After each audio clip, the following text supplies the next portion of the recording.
वैदिक पर्सपेक्टिव के इस YouTube चैनल को सब्सक्राइब करें, वीडियो को लाइक व शेयर करें। ओम नाई दिवह पृथिव्या अंतमापुहना मायाभिधनदाम पर्यभुवन युजम वज्रम बुद्धः चक्र इंद्रो निर्ज्योतिषा तमसोगा अदुक्षा। नहीं प्राप्त किया जिन्होंने स्वर्ग और पृथ्वी का अंत, नहीं किया प्रज्ञाओं द्वारा धन देने वाली का सर्वतः तिरस्कार।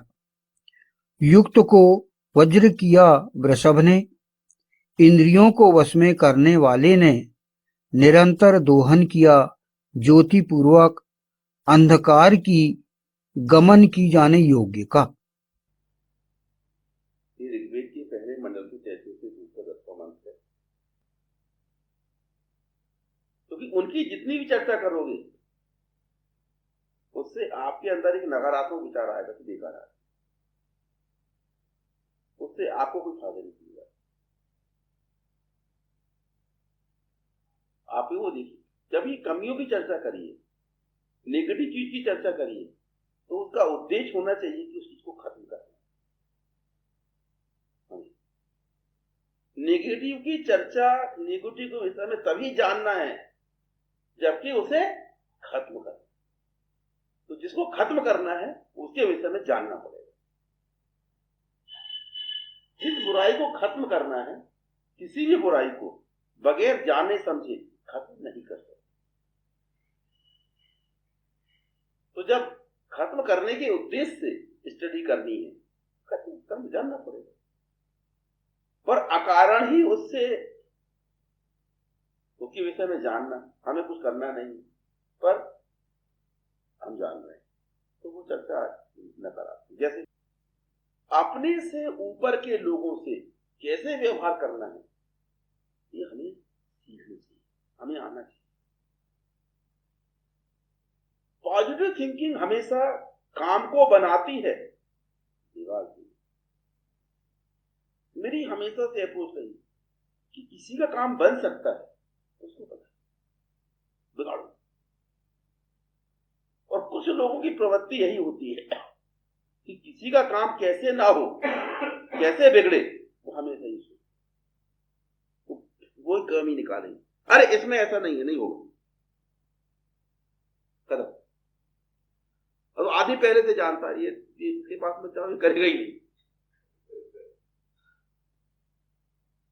पहले से प्री डिसाइडेड रहेगा। अरे यार ये मना करते हैं, उसके पास नहीं जाता। तो पर अब अपने को तो क्या है कि अपने हाथ में नहीं है ना कि अपना बास कौन हो। अपन थोड़ी चुनेंगे, ऊपर वाले बैठा देते। तो अब अपन क्या करें? उनसे लड़ें और अपना नुकसान करें, या उनसे मधुर संबंध बनाएं और वो कभी भी तारीफ सच्ची चीजों की करिए, झूठी चीजों की नहीं। क्योंकि झूठी चीजों की तारीफ करोगे तो वो कहलाती है चापलूसी, जागिरी। और सामने वाला इससे खुश नहीं होता, और खुश हो रहा है तो ये उसकी एक्टिंग होती है। वो अंदर ही अंदर समझ लेता है कि ये आदमी बहुत बड़ा चापलूस, तो कोई इज्जत नहीं करता। उसके गुणों को देखिए, गदगद हो जाता है आदमी। वो गुण निकाल के बताइए तो उसके भी नॉलेज में नहीं।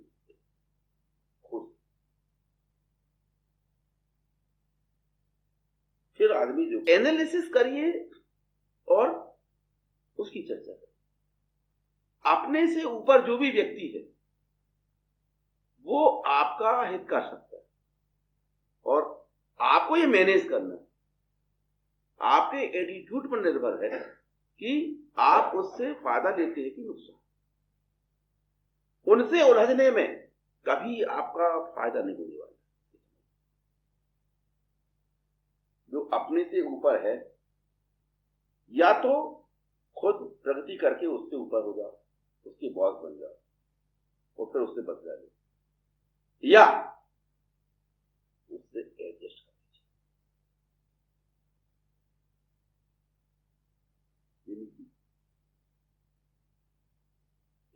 का स्मरण अगर करोगे यार, तो आपके काम कभी नहीं होंगे, और हमेशा आप सफल होंगे। काम खत्म, आदमी प्रफुल्लित हो गया, फिर उठ के चला जाएगा, फिर जाके अपना काम करेगा। तो ये दो चीजें हैं, एक है नेगेटिव, एक है पॉजिटिव। पॉजिटिव चीजों को हमेशा नजर में वो रखिए, क्योंकि व्यक्ति के अंदर कोई खराबी है और उस खराबी के विषय में वो जानता है और फिर भी नहीं निकाल रहा है, तो उसकी वो खराबी उस व्यक्ति को नुकसान पहुंचाएगी, ये सुनिश्चित। जो व्यक्ति क्रोधी है, उसको आप ही ये बताओ कि तू क्रोधी है, जरूरी है क्या? वो तो 100 लोग बताएंगे कि वो क्रोधी है, आप बता रहे हो और आप भी 101 क्यों बन रहे हैं?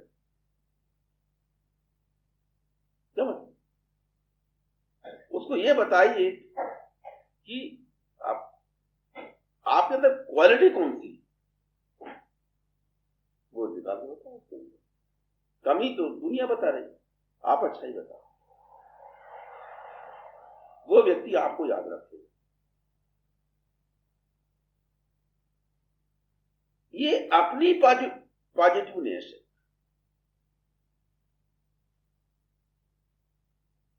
आपका एटीट्यूड पॉजिटिव होना चाहिए।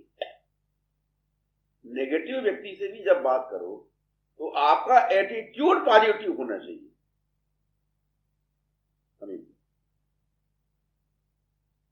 व्यक्ति नेगेटिव बात करे तो आप उसमें भी पॉजिटिव चीज ढूंढो।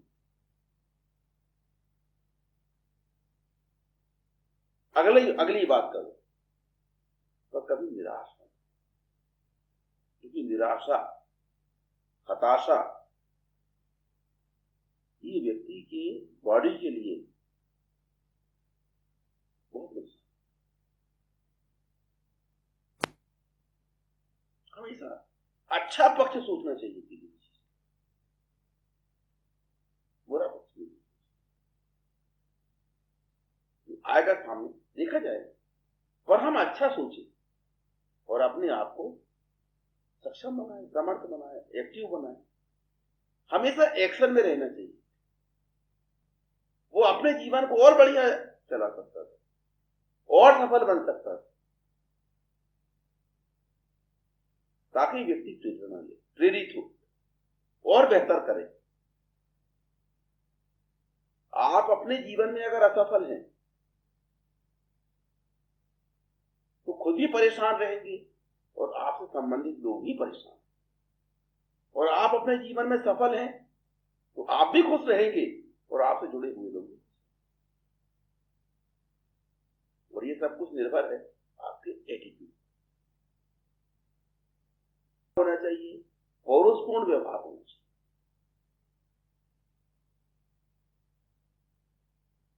हम इसलिए ले आए, तो हमें उस प्रकार से व्यवहार करना।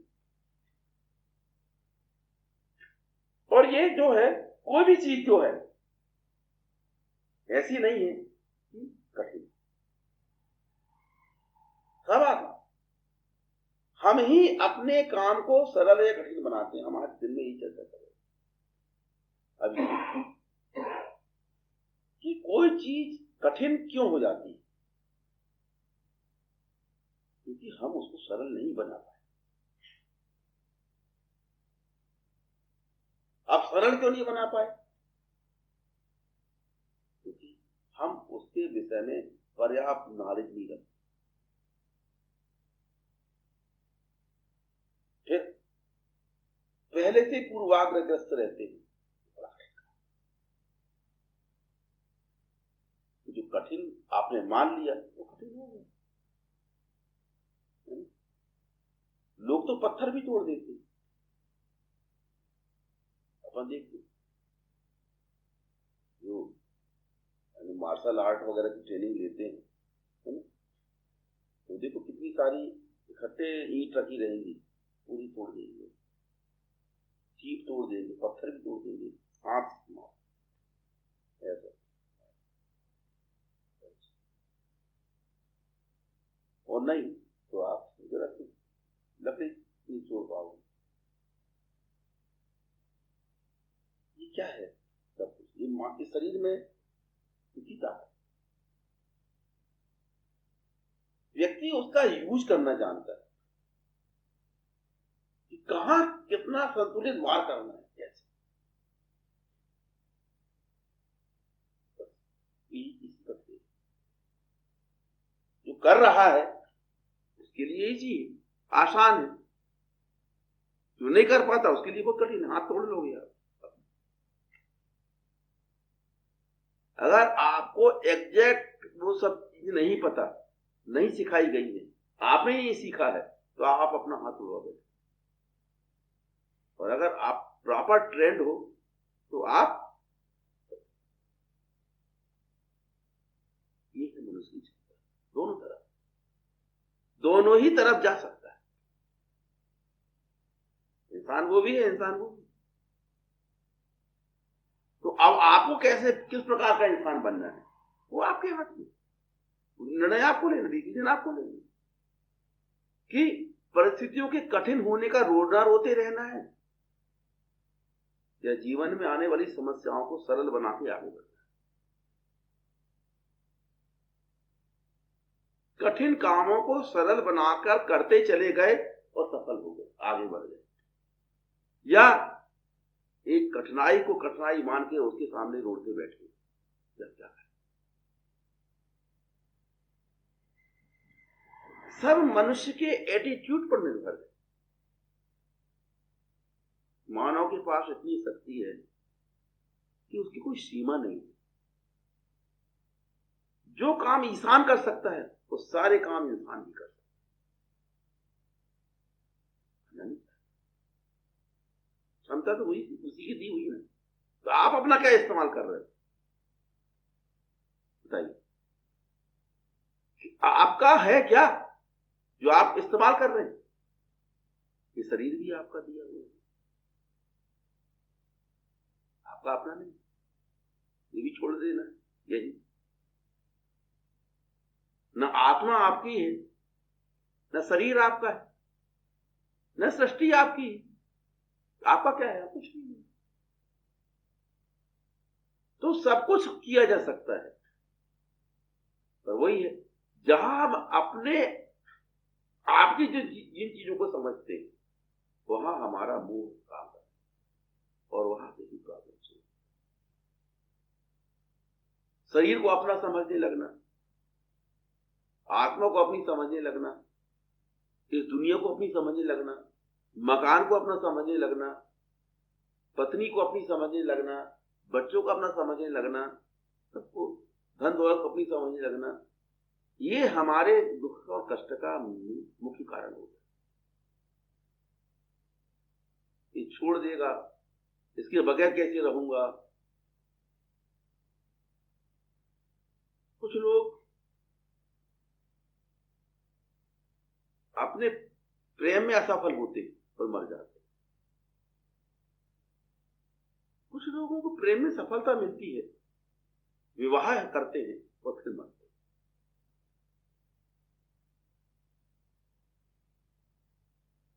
तो सभी इंसान दोनों स्थिति।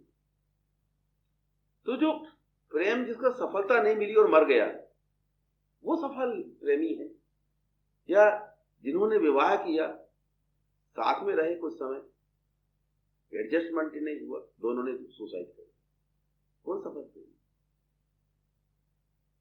वो सफल प्रेमी कहलाएंगे, ये सफल प्रेमी कहलाएंगे? दोनों ही असफल प्रेमी, क्योंकि मरने की जरूरत कहीं नहीं।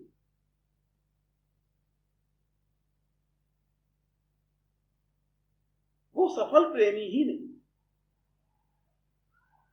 क्योंकि सफल प्रेमी मरता है, जिंदा है।